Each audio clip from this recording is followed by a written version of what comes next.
Hi everyone, welcome to part 2 of our first module.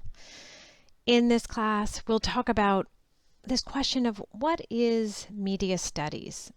So Intro to Media is offered in the Department of Journalism and Media Studies. We have a pretty good idea of what journalism is, but what is media studies? So in this half hour, we will be talking about what comprises media studies, how we build theories around media studies, what kind of people work in departments of media studies. I asked you to read chapter 1 called Mass Communication, a Critical Approach. And in this class, I have a few goals. One is we're going to explore different definitions of communication. Secondly, we'll consider the different contexts of communication, most importantly, the context of culture. We'll look at a few different models that are discussed in the book, but are also a part of the field that we use to study communication effects. And we'll just spend a few minutes talking about the evolution of different media platforms, formats, and industries. Finally, we'll discuss what comprises media today. We left off in part 1 of module 1 with this bigger question of what does the media environment look like today and how has it radically changed? So let's start with this question of communication. And why should we start here? Well, if we think about media and how we study media, really essentially what we're studying is communication, because media are those vehicles or platforms or pipelines for people to be communicated to communicate with one another, and also to be communicators. There are certainly lots of ways we can think about communication. In fact, there are lots of ways we can define communication. For example, communication can be an act of expressing ideas or thoughts or feelings to someone. So for example, you could say communication is not really my brother's thing. I never really know what he's feeling. Another way we can consider communication is as a message. So here's a communication from my mother. She's inviting us to dinner, right? It's kind of like a text or a letter. Communication can also be a system, right? A system for transmitting or exchanging information. So one could say communication is a growing industry, so it could be a good major. In our book, we have the following definition. Communication is the creation and use of symbol systems that convey information and meaning.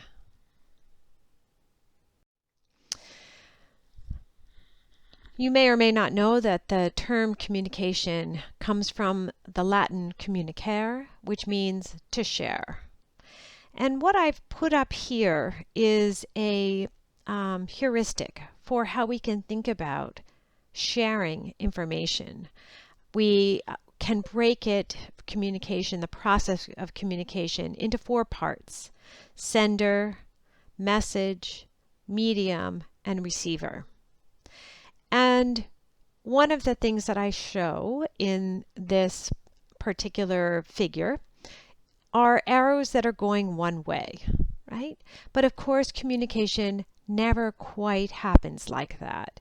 And so as we discuss various models of communication, we'll talk about why that one-way flow of information from sender to receiver isn't quite capturing all that happens within a communicative act. So I'm going to have you look at a picture. It's a picture of my mother and my stepfather. And I want you to think about what's being communicated here. So look at my stepfather's hand, the one that's holding the program. It has something gold on it. That gold represents something in particular. It's a wedding ring. It means he's married, right? All right. So we can think about the classroom as well as a symbolic environment. Classrooms like this suggest some things about things like power, hierarchy, Who is in charge of information? Who is in charge of receiving information?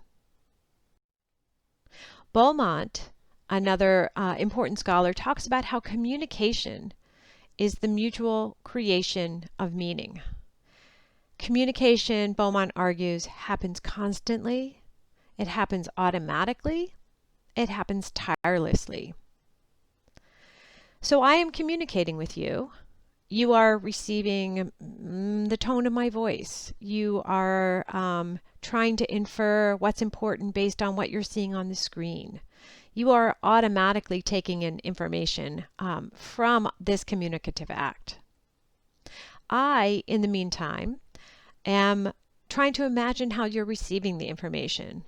Maybe I'm looking at the clock and thinking, how long is this taking? Or maybe I'm wondering about the pace of my voice, wondering if it's too fast, too slow. So I am imagining my audience, just as you are imagining what it's like for me to be creating this message. And we're doing it automatically. So we can think about other elements of classroom learning that we need to recognize in the modern era. I'm going to have you look at a video. It's just a 5-minute video that is created by a digital ethnographer about what it means to be learning in the modern mediated environment. So I'm going to pop this link over into our module. I'd like you to have a look at it and think about these questions after you watch this lecture. Go take a look at this video. The students in this video make a lot of different comments about university education today. And they make comments about what students read, what they write. Part of what we as professors are always thinking about is the distracting pull of media technologies. So you're receiving this lecture through media technology, but I know that you may also be at the same time media multitasking. Maybe you're getting pinged from a friend, or maybe you have 2 screens open and you're kind of checking your email when the lecture gets dull. The students also talk about the cost and the privilege of education. We think often about the changing nature of occupations and what are those cultural forces that shape our concerns. So we've defined communication in a variety of ways. Let's think about how we approach media studies.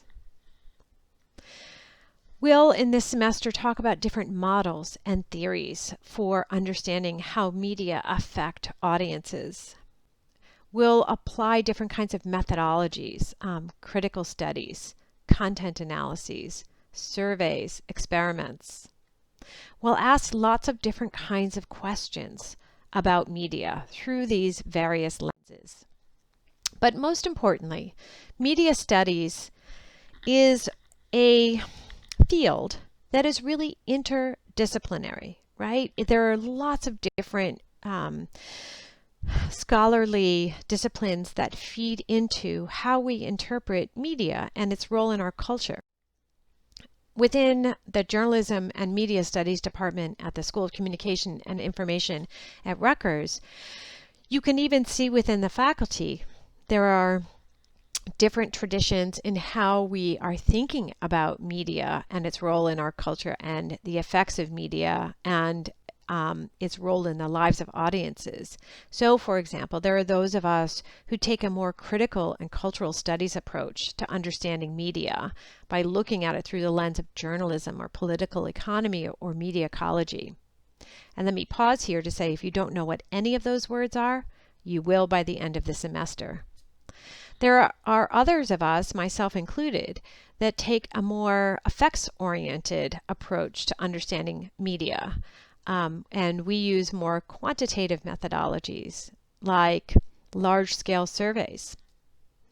We apply different kinds of theories in terms of understanding the role of media in people's lives. I do a lot with persuasion theories.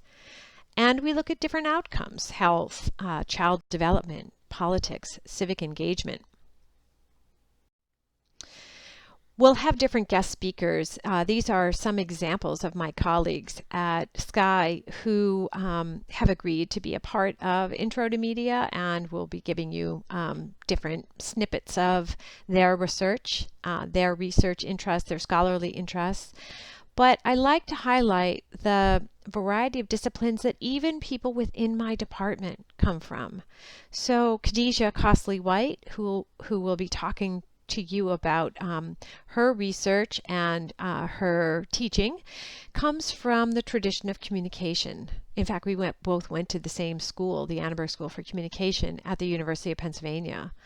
Juan Gonzalez is a journalist and a practicing, well-known journalist who's been at the School of Communication for several years now. He teaches investigative journalism.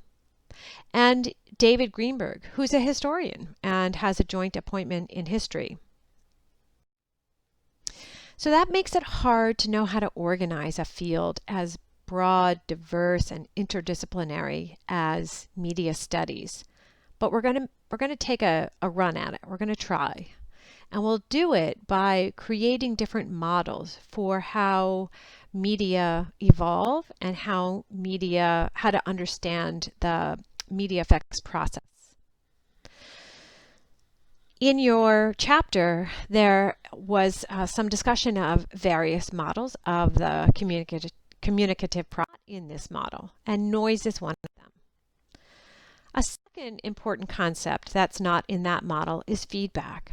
So how do sources know if their communication efforts are successful, right? Sources are often looking for feedback from receivers. You may say, well, let's say HBO puts out a documentary and they can't see their receivers, right? It's mass communication. And yet there are still opportunities for feedback. For example, they may look at ratings. Or they may look at Twitter to see whether or not people are talking about that documentary that they put up. Even in a situation like this, where I am posting a lecture and I'm hoping that you're receiving the information the way I want you to receive it, I'm still looking for feedback, right? So I mentioned that I'll be doing a mid-semester evaluation. That's one kind of feedback. I mentioned that I'll be giving you quizzes. That's another kind of feedback. But oftentimes I'm sort of imagining whether or not you're receiving the message the way I intend for it to be received.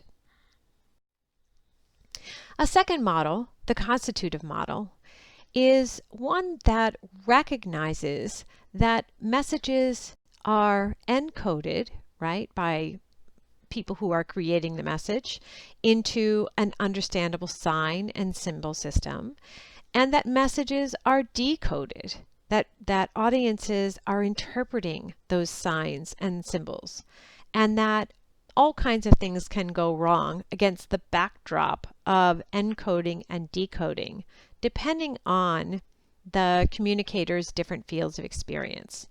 So, for example, if you think back to that picture of my mother and my stepfather, I was encoding it in a particular way, asking you questions. You were decoding it in a particular way.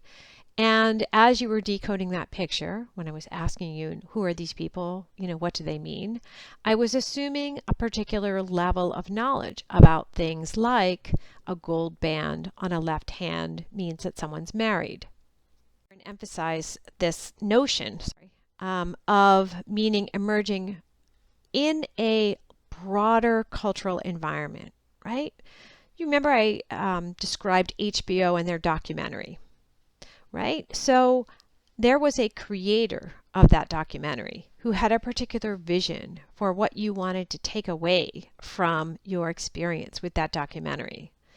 But that vision was one that got refracted through a particular industry, in this case, the television industry. And it reached you through processes that involved both how it was produced and how it was distributed. The audience of that HBO documentary didn't necessarily receive the information in exactly the same way. Audiences have lots of different ways of responding to content but much of it is based on their pre-existing beliefs or the knowledge that they have about that particular topic, or the environment that they're living in that would lead them to interpret it in particular ways. So with the cultural model then, we're focusing on the behavior of people, right? The creators, the people who work in these industries, the people who are audience members, rather than the things themselves. So I would rather spend more time talking about how a documentary came to be than the documentary itself. I would rather talk about how people interpret various aspects of that documentary than to talk about the documentary itself. The cultural model emphasizes the study of processes of media and that which influences them. So we will, in this class, describe those forces, both internal, external, as well as social and cultural and historical, that shape what kind of media get made. Why is there an HBO? Why are documentaries popular or not? And we'll consider different outcomes that result from media creation and exposure. So when we talk about effects, we're not just talking about knowledge, what you now know that you didn't know before about that documentary subject, but how it makes you feel, what it makes you think about, whether or not it maybe changes your behavior, as well as whether that documentary shapes anything in the political realm or the structural realm or the cultural realm. So the communication process is pretty complex, right? What we've learned through looking at these three distinct models is that sometimes communication is unintentional, right? My stepfather Joe had a particular look on his face that you maybe interpreted as, I don't know, intense focus or frustration or irritation. And he didn't mean to communicate any of that, but you still read communication into it. Messages can be shaped by, or diminished or enhanced by a particular medium. So my sense of presenting this material to you through the medium of voiceover PowerPoint may in fact enhance what I'm trying to get across to you because you're not distracted by the people around you. Or it could be diminished because you can't see the look on my face or my hand gestures. Received meaning may be different from intended meaning. So for example, in Module 1, I was intending to give you a sense that this is a class where you should feel supported and able to communicate with us. But maybe the tone of voice I used was one that made you think she doesn't really mean that, right? And ultimately, that one-way flow of information where the arrows go from one step to the other, that's a process that doesn't really exist. That linear process, that's not how it works. It's really a much more dynamic and circular process. Technologies have really made the communication process much more complex. And we can think about the various ways that that's happened. For example, many of the folks who originally defined communication, including the Latin term of communicare, didn't really consider emojis, for example. I've found it very interesting to see how students respond to my emails or my texts, and I think that this Professor Punctuation Mark Decoder is pretty funny. If I put one period down, you know, if I communicate with you and I say, you know, Jack, get in touch with me, period, then uh-oh, you're in trouble, right? Because something's being left unsaid. If I put 2 periods, Jack may interpret that as a typo. If I put 3 periods after that, if I say, Jack, get in touch with me, ... then, yeah, you know, it might be interpreted in a way that's actually opposite of what Professor Smith is writing. So we read into our nonverbal communication, our media-based communication, things that different generations might interpret differently. I have a friend who's a linguist who